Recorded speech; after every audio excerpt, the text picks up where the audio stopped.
Hello everyone, আশা করছি তোমরা সবাই ভালো আছো। আমি অনেক ভালো আছি। নিবেদিতা লাইফস্টাইলে নতুন একটা ভিডিওর সাথে ওয়েলকাম, অনেক ভালোবাসা।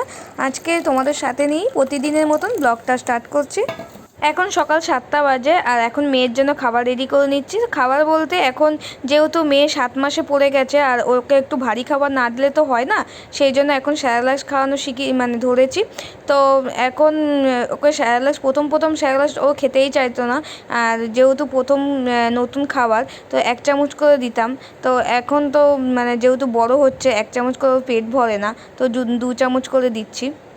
তো স্যারেলাক্সটা আমি খুব একটা মোটা করি না, একদমই নর্মাল পাতলা করি। তো খুব পাতলাও না, খুব মোটাও না, মোটামুটি করি। আর আমার মেয়ে তো এখন খাওয়া নিয়ে খুবই বায়না করে। তো খাবার মুখে নিয়ে খালি চুপ করে দেখে। তো আমি বলি খেয়ে নাও মাম্মাম, খেয়ে নাও, কিন্তু ও কিছুতেই খেতে যায় না। খুব দুষ্টু শিখে গেছে। মেয়েকে খাওয়াতে খাওয়াতে এখন 1 ঘন্টা লেগে যায়। ও খালি মুখে নিয়ে বসে দেখে, এত দুষ্টু করে। আর কে আসছে কে যাচ্ছে, ও এগুলোই এখন খেয়াল করে।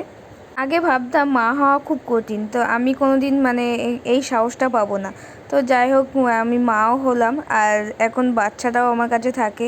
তো ও 2 হাতে যখন আমাকে গালে হাত দেয়, তো আদর করে, তখন খুবই ভাল লাগে। আর তার মধ্যে ওর পিছনে সময় দিই। জীবনে ভাবিনি যে মা হওয়ার পর এতটাই ভালো লাগবে। আর মা না হলে বোঝাই যায় না মা হওয়ার অনুভূতিটা, যারা মা হয়েছে তারা জানে। আর একটা বাচ্চা না থাকলে জীবনটাই পুরো অন্ধকার, বাচ্চা না থাকলে ভালোই লাগে না। আর সত্যি মা হওয়ার পর এত আনন্দ আমার মেয়ে আমাকে দিয়েছে, আমি কোনো দিন ভাবতেও পারিনি যে এত আমি খুশি হব। তো যাই হোক, ওকে নিয়ে আমার বেশ সময় কাটে আর খুব ভালো লাগে ওকে নিয়ে। ওকে যেন আমি ভালো মানুষের মতো মানুষ করতে পারি আর সবার যেন ওকে ভালোবাসে। তো যাই হোক, এটাই যেন আমি চাই। আর এখন আমার মেয়েকে আমি খাইয়ে নিচ্ছি, ও তো খুবই দুষ্টুমি করছে। তো চলো ওকে আগে খাইয়ে নিই। মেয়েকে খাওয়ানোর পর আজকে রান্না করে নিয়েছি। মাছের ডিমটা ছিল, তো আগের দিন তো ফ্রিজে ছিল, মাছের ডিমটা রসা করেছি আর ডাল করেছি। আর আজকে তোমাদেরকে বলি, তো আমি বেগুন গাছ লঙ্কা গাছটা লাগিয়েছিলাম। তো দেখো আমি যে লঙ্কা গাছটা লাগিয়েছি, লঙ্কা গাছে ফুল এসছে, তো লঙ্কা হবে। আর সবথেকে বড় কথা, মন থেকে যেটা চাইলে সেটা ঠিকই ইচ্ছাটা পূরণ হয়। আর বেগুনগুলো বেগুন গাছটাও ভালো মতন লেগে গেছে, বেগুনও হবে। তো যাই হোক, আর এখানে চাল কুমড়ো গাছ লাগানো হয়েছে। তো অল্প অল্প করে বড়ও হচ্ছে। রান্না টান্না করার পর মেয়েকেও স্নান টান করিয়ে খাইয়ে দাইয়ে ঘুম পাড়িয়ে দিয়েছি। তারপরে আমিও নিজে স্নান টান করে নিয়েছি। আর এখন বাজে দুপুর 2টো। তো খাওয়া দাওয়ার পর সবাই মিলে খাওয়া দাওয়া করছি একসাথে। আর এখন বাসনগুলোও ধুয়ে নিচ্ছি। আর দুপুরের বাসনগুলো আমি খাওয়ার পরই সঙ্গে সঙ্গে ধুয়ে নিই, শুধু রাতের বাসনটা থাকে সকালবেলাতে ধুই। আর দুপুরে বাসনটা পড়ে থাকলে কাজ পড়ে থেকে শুয়ে পড়বো সেরকম কোনো ব্যাপার না। আর এমনিতেই দুপুরে ঘুমাতে পারি না। তো আজকে শরীরটা খুবই খারাপ লাগছে, শুধু আজকে বলে না, 2 দিন ধরেই শরীরটা খুব খারাপ লাগছে। তো এখন এদিকে কাজগুলো কমপ্লিট করে একটুখানি শোবো। বাসন ধোয়াটাও এখন কমপ্লিট হয়ে গেছে।